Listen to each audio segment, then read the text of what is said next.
Kalau lu klik video ini, berarti lu sadar kalau lu itu miskin dan lu pengen berubah. Kebanyakan orang miskin itu menghibur dirinya dengan cara dia nyalain orang lain. Dia selalu bilang bahwa ini kondisi ekonomi lagi jelek, ini kesalahan pemerintah, ini salah gua nggak dilahirin sama orang yang kaya. Tapi itu cuma cara mereka semua untuk menghibur dirinya. Nyatanya, lu tuh miskin karena hanya pola pikir lu yang miskin.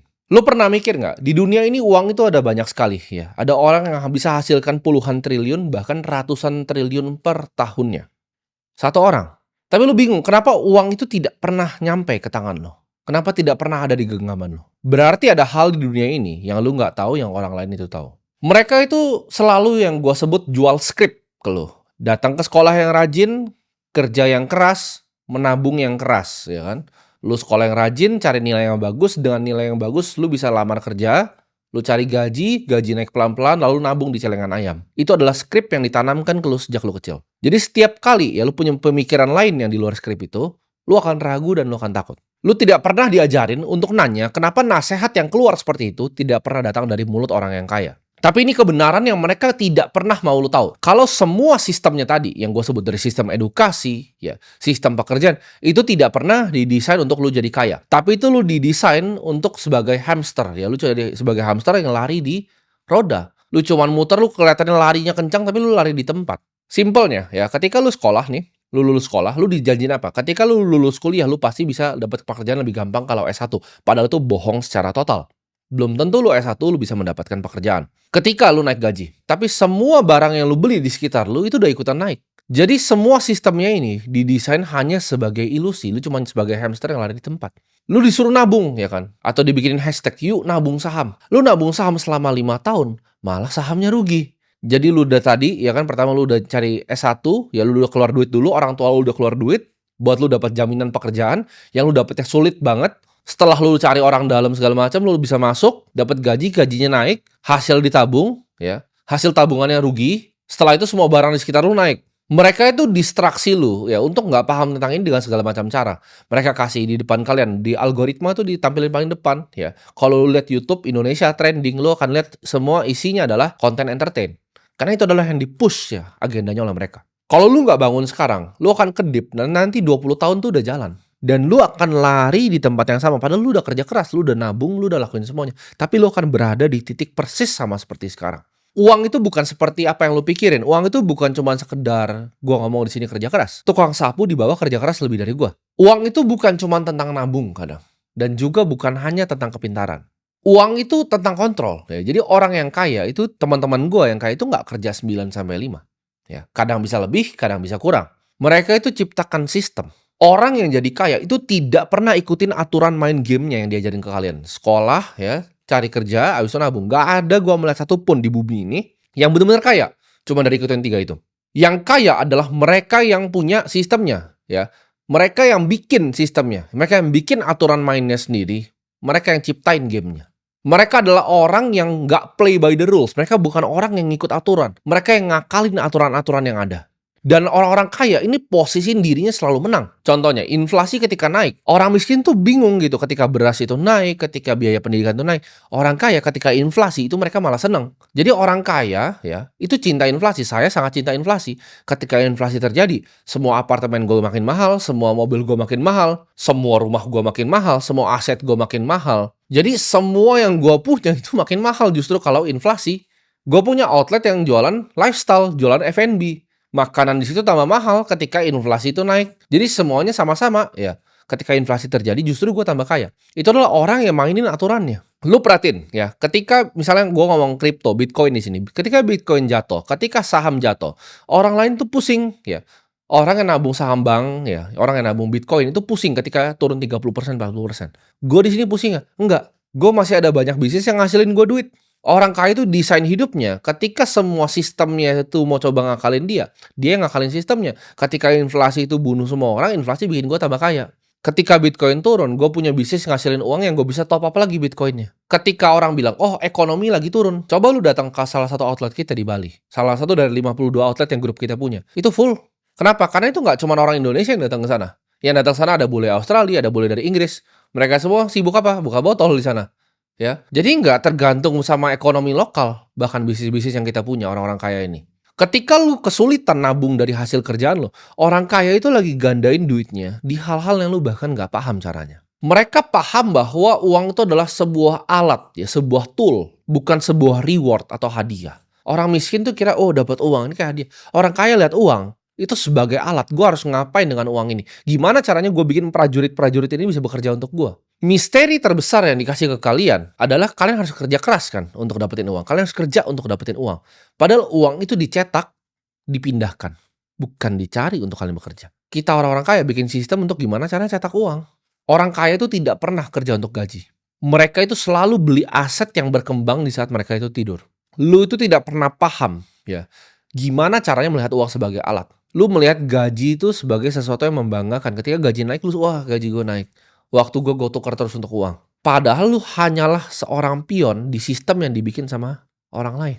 Kalau pendapatan seorang manusia itu stop di saat dia bekerja, artinya apa? Lu hanyalah budak sampai mendapatkan gaji yang selanjutnya. Lu tidak bisa hidup bebas. Kekayaan sebenarnya itu datang dari suatu sistem yang bisa bikin lu uang di saat lu masih tidur. Orang kaya itu nggak fokus gimana caranya mereka dapat gaji lebih. Mereka fokus gimana caranya dapetin aset yang lebih. Gimana caranya punya sistem bisnis. Gimana caranya punya investasi yang menghasilkan. Gimana uang itu bisa kerja walaupun mereka udah nggak kerja untuk uang lagi. Orang miskin tuh hanya taunya yuk nabung saham. Orang kaya itu yang bikin emitennya. Mereka yang bikin perusahaannya, mereka bikin sistemnya, mereka gaji karyawannya, lalu mereka listingin di bursa. Kebanyakan kekayaan, ya ini lu bisa cari datanya. Ini dari Profesor Aswad Damodaran. Datanya adalah gak banyak orang yang bikin duit dari pasar saham. Kecuali para owner operatornya. Orang yang listing sahamnya itu yang jadi yang paling kaya. Bukan yang beli sahamnya setelah listing. Yang beli sahamnya secara listing, kalau lu rata-rata dari US tuh real inflation adjusted cuma 6,6%. Sedangkan kalau orang kaya yang bikin justru emiten-emitennya, itu yang jadi paling luar biasa kaya. Orang kaya itu punya cara investasi yang kompleks. Mereka punya deal flow yang berbeda dengan kalian. Kalian cuma taunya gimana caranya beli saham perbankan. Orang kaya itu negosiasi dengan cara yang kalian nggak paham. Private equity deals, venture capital deals. Deal-deal yang kalian nggak pernah bisa dapat. Project yang bahkan kalian nggak tahu gimana caranya investasi di sana. Atau gimana caranya diajak untuk investasi di sana. Orang kaya itu selalu punya posisi cash yang mendekati ke nol. Lu orang-orang miskin itu sukanya lihat duit di dalam rekening lu. Sedangkan orang kaya ya lihat duit di rekening itu kayak kebakaran jenggot. Lu lihat duit gua ya berdasarkan harta gua yang ada di rekening gua itu kurang dari 0,01%. Itu cuma buat gua hidup sehari-hari. Gua anti banget ngeliat uang di rekening itu gua anti banget. Orang kaya, oke, kalau mau simpen cash itu di mana?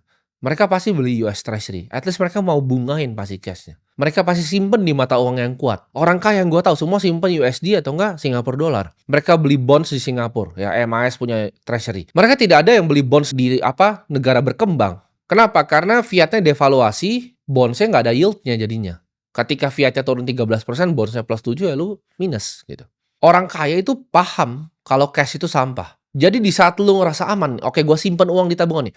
Orang kaya, yang mereka lakukan adalah mereka gimana cara gue buang-buangin uang ini ke tempat-tempat yang lain. Gimana cara uangnya gue buang, oke jadi US Treasury, oh uangnya gue buang jadi S&P 500, oh uangnya gue buang ya jadi properti, jadi gedung. Uangnya gue buang lagi buat deal ini. Uangnya gue buang lagi jadi outlet yang ke-30. Mereka itu paham uang itu mengalir kayak sungai. Dapat uang Bitcoin, dapat uang S&P 500, dapat uang masukin ke venture capital ini fund 3, dapat uang masukin ini ke deal flow private equity yang beda, dapat uang masukin ke token project yang baru listing, dapat uang temen mau IPO masukin duluan. Sebelum kalian semua book building di aplikasi kayak orang tolol, kita udah masuk duluan sebagai friends and family-nya. Kita masuk duluan sebelum semua beli. Sebelum pencet bel ting, badut-badut semua masuk. Minimal di situ ketakutan gitu kan dengan 30 juta yang lebih. Hey, ini jangan sampai hilang, ini tabungan gua takut resiko. Beda banget cara kita melihat duit ya, orang kaya sama lu disuruh untuk belajar takut ya kan, oh mau belajar ini nggak mau belajar gitu, belajar AI oh nggak ngerti belajarnya, diajarin gratis di sini di YouTube gue juga oh nggak mau belajar, disuruh beli informasi nggak mau mahal. Orang kaya itu yang mereka lakukan adalah beli informasi, beli terminal di sini 500 juta per tahun, itu nggak masuk ke akal lu untuk beli informasi seharga 500 juta per tahun, nggak bisa lu proses gitu loh. Oh lu pikir mendingan untuk DP rumah karena lu miskin. Tapi nyatanya di dunia ini ada 325.000 orang kaya yang bayar 500 juta per tahun untuk bisa akses data terbaru sama informasi terbaru. Orang kaya itu rela buang duit hanya untuk mendapatkan koneksi. Lu bilang ke gue di sini, Warren Buffett mau makan sama gue, 100 miliar gue bayar cash sekarang. Buat makan siang doang, ya kasih gue waktu 1 jam. Gue akan bayar 100 miliar hanya untuk informasi yang keluar dari mulutnya. Kenapa? Karena semahal itu informasi. Itu yang orang kaya tahu, orang miskin nggak tahu. Bedanya lu yang tahu deal flow sama enggak atau apa, informasinya. Lu tidak diajak ke informasi-informasi tertentu. Ketika orang miskin lihat ada ilmu, ya, mereka langsung bilang, oh ini scam. Oh ini ada informasi, jualan informasi scam. Oh ini jualan kelas, scam. Orang kaya tidak berpikir seperti itu. Lu belum tahu aja orang-orang kaya itu kita sangat edik sama informasi. Kita kayak pecandu informasi, ya. Gue ketika ngelihat sesuatu, oke, ini gue pernah ngelihat waktu itu Macro Report tahun 2018. Ini siapa yang punya? Oh, ini dulu pernah jadi managing partner di GLG Group, hedge fund dengan 36 billion dollar. Dia jual kelas gitu kan. Ada kelas. Ini orang udah running fund 36 billion dollar. Dia jual kelas 7.000 dolar ya, gue beli gitu. Oh, dia dapat basic investing. Walaupun 99% gue udah tahu, tapi ada 1% yang gue belum tahu. Di situ gue belajar. Orang akan bilang, gila lu beli kelas 100 juta, lu kena tipu. Enggak, gue gak kena tipu. Walaupun 99% gue udah tahu di situ. Tapi ada satu report yang gue bahas buka, ini menarik ini reportnya tentang makro. Mungkin ada yang tahu tuh gue sebut apa. Ini gue sebutnya di sini, nama kelasnya tuh Real Vision. Gue ketika gue beli, itu 7.000 berapa? 7.900 dolar. Gue dapat sesuatu, walaupun gue udah tahu banyak yang di dalamnya ya. Ketika gue buka course-nya gue udah tahu banyak. Tapi gue dapat sesuatu, bos. Sedangkan lu gue suruh coba beli kelas 100 juta. Lu bilang, oh ini si Raul Paul ini scam ini. Dia orang kaya udah lama bego gitu. Dia memang bikin begitu untuk filter siapa yang mau masuk atau siapa yang nggak mau masuk. Lu lihat ya dari sistem sekolah, sistem perusahaan, sistem gaji, sistem perbankan. Lu pernah mikir seperti ini nggak? Kenapa ini semua didesain ya untuk orang miskin? Coba gue sistemnya bank ya, gue jelasin ke lu. Lu sekarang datang ke KPR ke bank. Bang, please minta tolong gitu kan. Saya mau KPR rumah. Lu harus ngemis ke bank. Sedangkan kalau gue nggak pernah ke bank, orang bank yang selalu datang kantor gue. Nganterin apalah segala macam. Mereka yang minta gue, Pak please mau nggak ambil utang 100 miliar sama kita? Coba, kenapa lu ngemis buat ngutang rumah ke dia, tapi bank itu yang ngemis ke gue untuk minta utang? Coba lu pikir pakai otak. Apakah sistemnya fair di situ? Apakah bunga yang lu dapetin berbeda dengan gue? Oh, pasti. Itu didesain sedemikian rupa sistemnya supaya yang duit itu terkonsentrasi di atas, sedangkan yang di bawah ini cuma makan serpian roti. Karena kenapa? Orang kaya itu punya akses ke informasi yang lu tidak pernah punya. Ketika gue pernah dengar teman gue, dia lagi KPR, dia nggak bisa bayar. Lu nggak tahu bahwa hutang itu bisa direstrukturisasi, lu bisa datang ke bank untuk ngomong. Tapi lu nggak punya otaknya, nggak punya informasi, dan nggak tahu pengetahuannya. Jadi semua itu cuma skill issue, itu semua cuma ada di otak lu doang. Pola pikir lu doang yang kayak orang miskin. Contoh ya, gue bilang Bitcoin akan apresiasi 20-30% per tahun. Lu semua yang nonton borong Bitcoin gue, kalau ngikutin, bulan by bulan udah untung semua. Tapi masih ada orang yang portonya belum bertumbuh. Kenapa? Karena ketika dia turun 30%, dia jual, dia pikir dia lebih pintar dari gue. Lu panik ya. Ketika turun lu jual ke siapa? Ke gue. Ketika Bitcoin nanti udah sejuta, 20 miliar, gue ketawain lu. Gue beli 50 Bitcoin, gue taruh di Instagram story, harga 16.000. Orang ketawain gue. Mereka jualan di situ. Belum ada itu yang namanya influencer kripto, 16.000 Bitcoin. Belum ada satupun di Indonesia yang ngomong konten gini tentang Bitcoin. Gue beli 50 waktu itu. Itu uang yang sama ya didiemin. Itu profitnya 394%. Kalau lu cuma lihat Instagram story gue dan pikir, oke ini orang pintar gue ikutin. Tapi apa yang lu lakuin waktu itu? Dia kopi 80.000. Lu goblok. Kan lu miskin. Contoh tadi pagi, partner gue bilang, oke ini ada token, kita mau eksekusi order. Gue bilang, udah keluarin 1% dari porto 10M. Ceder. Naik 13%. Dapat 1,3M. 10 menit. Itu lu direktur kerja sampai kencing lu. Ya kan direktur nih, gue ngatain direktur sih. Lu kerja sampai kencing, lu rapat, lu pakai batik, dateng, masih pakai ini lu gitu kan. Even direktur juga lu cuman budak di sistem orang yang bikin perusahaan itu. Lu cuman badut. Itu uang yang ada orang bikin 10 menit kayak begini gitu. Gaji lu setahun. Berarti ada hal yang gua tahu yang lu tidak tahu. Lu udah dikasih informasinya pun, dikasih untuk nyontek informasi pun, lu masih skeptis. Gue udah kasih tahu ulang-ulang, pendapatan lo itu kalau tidak pernah diputar tuh akan jadi nol ujung-ujungnya. Lu punya duit 100 juta, real inflasi, beras di sekitar lu terus mau naik 13-15%. Udah gue hitungin ke lu. 3 tahun itu berapa? Ya, 3,5 tahun duit lu setengah. 100 juta yang lu tadi tabung di celengan ayam lu, itu sisa 50 juta. Dalam 3 tahun, bos. Lu kerja lagi, 3 tahun minus setengah lagi. Lu kerja lagi 3 tahun minus setengah lagi. Lu kira gaji lu naik, tabungan lu makin banyak, tapi aslinya minus setengah terus. Hal yang lu bisa beli di sekitar lu minus setengah, biaya pendidikan anak lu minus setengah. Terus lu masih tidak mau investasi, ya mati saja ke laut. Lu main pakai aturan yang sudah ketinggalan zaman. Semua tools itu gue beli ya. Gue beli Bloomberg Terminal, ada orang yang misal tulis cuman macro report, itu dia cuman kasih macro report loh. 100 juta itu cuman PDF anjing.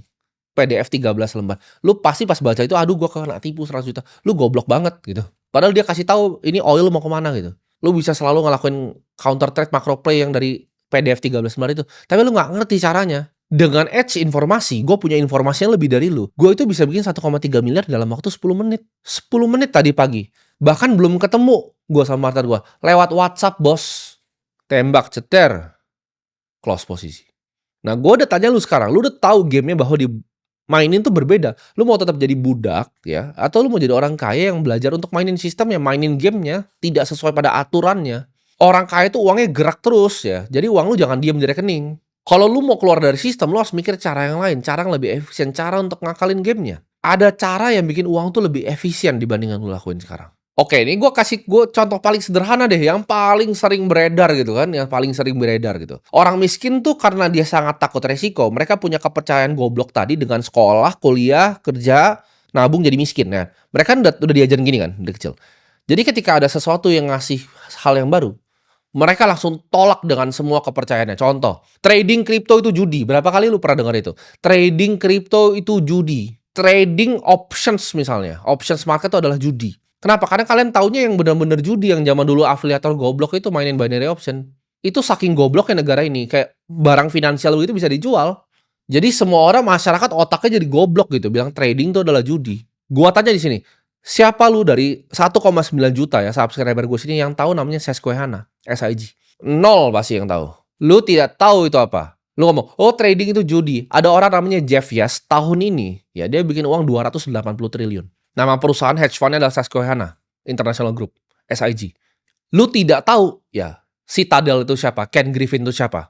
Dia beli Stegosaurus ya. Itu triliun dia beli. Cuma buat lucu-lucu aja gitu. Dia beli penthouse paling mahal di US. Itu semua dari mana? Dari trading di market. Ya, dari bikin hedge fund. Ada yang besar gitu. Lu bilang trading kripto itu judi. Lu cek coba jam trading, Jane Street, Wintermute. Otak lu itu tidak ada gitu. Otak lu tuh tidak ada sama sekali. Bahkan lu asal ngomong aja ketika ada orang ngajarin sesuatu, oh trading itu judi. Ada orang yang bikin 280 T per tahun. Dia tahu sesuatu yang lu tidak tahu. Bahkan dia tahu sesuatu yang gue tidak tahu. Kalau gue bisa ketemu sama Jeff Yash tatap mata, gue akan belajar banyak sama dia pasti. Oh begini caranya bikin strategi yang market neutral, yang lebih efisien untuk options market itu seperti ini. Dia mungkin sekolahin gue gimana caranya quant trading yang paling efisien. Gimana caranya melakukan statistical arbitrage yang paling efisien. Lu di sini nggak paham bahkan market neutral itu apa. Karena lu goblok banget. Otak lu nggak beda sama kodok yang tadi gue lihat di bawah. Makanya lu bingung, makanya rekening lu 30 juta. Gue bikin 1,3 bisa 10 menit. Kalau otak lu tuh kayak kodok. Lompat gitu kan. Jeff Yash itu dulunya pemain poker. Dia belajar gimana caranya menang di options market. Orang tuh banyak yang salah kaprah gitu. Karena ya media gitu kan. Oh founder startup ini segala macam. Coba founder startup lu suruh beli rumah dong 200 juta. Kayak Ken Griffin. Nggak mampu bos. Suruh beli rumah 5T nggak bisa. Nggak ada uangnya. Karena mereka cuma valuasi yang ngambang sebelum IPO perusahaan buat mereka buang di retail goblok kayak kalian semua. Grab, IPO sadar, buang, dar, selesai. Kalian yang retail, oh beli, miskin. Gamenya begitu terus gitu loh. Kayak kapan kalian mau sadar? Lu dengan otak ikan lu yang kecil itu, lu selalu skeptis dengan semua hal. Oh trading crypto scam.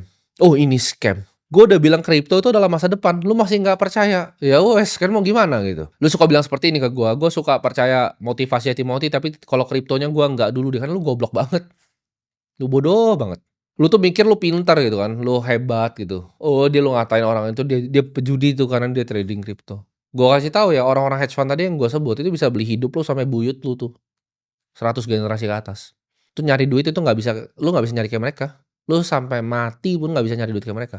Ketika portfolio gue naik 10%, gue bikin 100 miliar. Itu lu kerja sampai mati. Sampai lu masuk tanah, sampai lu bawa tanah, lu nggak bisa cari duitnya. Bahkan orang-orang tolol tuh harus korupsi kan untuk dapat duit kayak begitu. Ada caranya untuk bikin duit di dunia ini. Tapi ketika orang yang bisa bikin bahkan mau luangin waktunya untuk ngomong ke lu skeptis gitu kan. Kalau bisa kaya dari sini kenapa diversifikasi? Suka-suka gue bos. Orang kaya itu selalu tahu untuk cara taruh duitnya di mana. Apa aja project yang mereka mau bikin, apa aja yang mereka mau kembangin. Ketika lu lihat suatu paradigma yang baru, oh AI itu scam, oh crypto itu scam, otak lu yang scam. Ketika habis nonton ini, lu sadar gamenya itu baru lu mau mulai atau enggak. Antara lu mau main ya, untuk kalah doang, atau lu mau menang di gamenya. Itu cuma semua di pilihan lu. Setiap jam ya, habis lu nonton ini, lu nunda, ada orang yang langsung belajar. Ada orang yang langsung take action. Oke, gue mau belajar. Oke, gue mau beli informasinya. Gue bahkan udah sebut tadi informasi yang gue beli. Ya. Tapi lu gak bakal beli kan? Lu gak bakal bisa beli kan? Gak punya duitnya juga, gak punya kemauan ya wes gitu kan. Dan orang yang take action sekarang untuk giat investasi ke ilmu, investasi ke informasi, investasi ke dirinya sendiri, belajar aset-aset masa depan. Mereka semua yang akan ambil masa depan lu. Mereka akan rengut masa depan lu dari muka lu. 90% ya, yang nonton video ini akan balik persis ngelakuin apa yang mereka lakuin. 1,9 juta yang nonton ini nanti, itu akan balik persis lakuin apa yang lu lakuin selama 5 tahun ke belakang dan 20 tahun ke depan. Kerja, gaji, nabung, miskin. Akan sama. Mereka akan hindarin resiko. Kayak itu tuh penyakit 90% dari orang. Oh, mau taruh uang di informasi, takut. Lu nggak punya uang. Dia pasti mau ngambil uang gua. Ya itu lu semua pecundang-pecundang. Lu itu yang masukin diri lu sendiri di penjara finansial lu sendiri. Lu yang bikin kerangkengnya, lu yang masuk sendiri, lu yang gembok sendiri. Jadi nanti jangan pernah salahin orang lain ketika hidup lu itu masih kayak pecundang.